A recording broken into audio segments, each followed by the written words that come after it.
இன்றைக்கி குருமா குழம்பு செய்ய போகிறேங்க.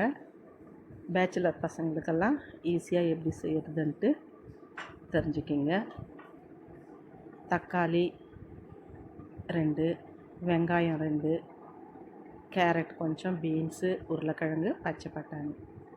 அதுக்கு அரைக்கிறதுக்கு மிக்ஸி ஜாரில் தேங்காய் கொஞ்சம், முந்திரி பருப்பு 4, புதினா இலை கொஞ்சம்,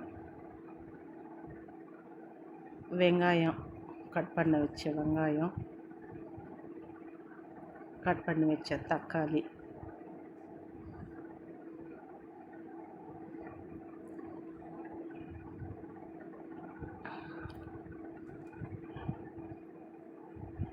மிக்ஸியில் போட்டு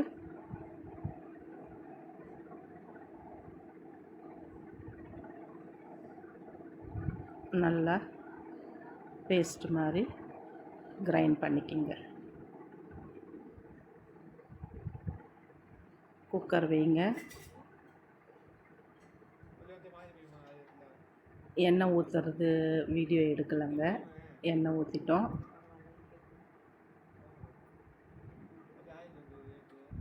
எண்ணெய் சூடானதும்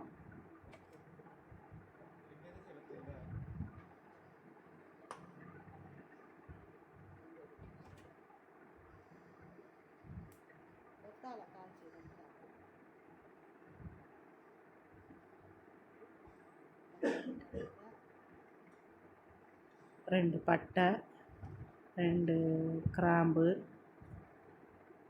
ஒரு ஏலக்காய், கொஞ்சம் சோம்பு, கொஞ்சம் சீரகம், கொஞ்சம் கட் பண்ணி வச்ச வெங்காயம் எடுத்து வச்சுன்னு அதையும் கொஞ்சம் போடுங்க. கருவேப்பிலையும் போடுங்க. கொஞ்சம் நல்லா வதக்குங்க. இஞ்சி பூண்டு பேஸ்ட்டும் கொஞ்சம் போட்டு வதக்குங்க.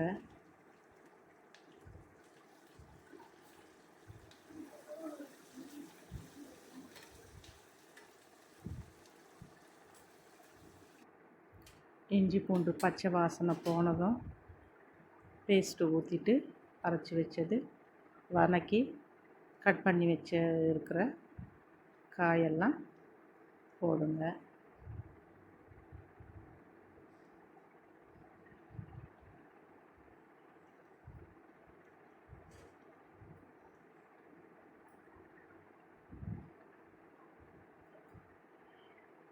அது கூட ஒரு கொஞ்சம் மஞ்சள் தூள், தேவையான அளவு காரத்துக்கு ஏற்ற மாதிரி உங்களுக்கு மிளகாத்தூள் சேர்த்துக்குங்க. 2 பச்சை மிளகாவும் போடலாம். ஆனால் பச்சை மிளகாய் இல்லைன்னு சொல்லிவிட்டு நான் போடல. அதனால் மிளகாத்தூள் கொஞ்சம் அதிகமாக போட்டேன். அதுக்கப்புறம் நல்லா வதக்குங்க. வதக்கினதுக்கப்புறம் கொஞ்சம் பச்சை பட்டாணி, இப்போ சீசன் நல்லா கிடைக்குது, அதனால் பச்சை பட்டாணியும் போட்டுக்குங்க.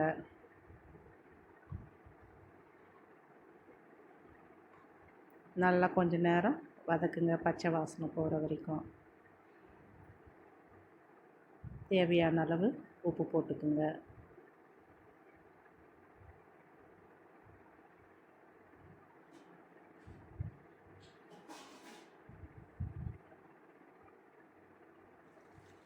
தேவையான அளவு தண்ணி ஊற்றி கலந்து விட்டுடுங்க.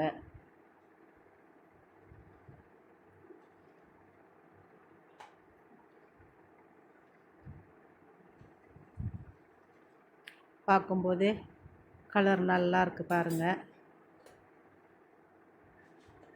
குக்கர் போட்டு மூடிட்டு வெயிட் போட்டுருங்க. 2 விசில் வச்சா போதும்.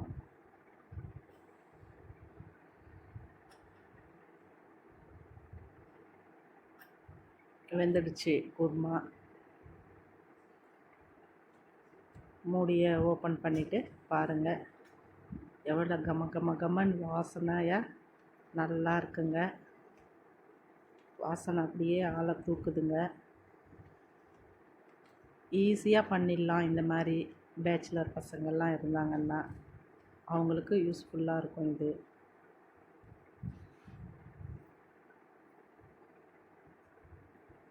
இட்லியோட சுட சுட இட்லி, சுட சுட குருமாவை ஊற்றி சாப்பிட்டு பாருங்கள், அருமையாக இருக்கும். இன்னும் ஒரு இட்லி சேர்த்தே சாப்பிட்லாம். நம்ம ஷேர் பண்ணுங்கள், கமெண்ட் பண்ணுங்கள், லைக் பண்ணுங்கள்.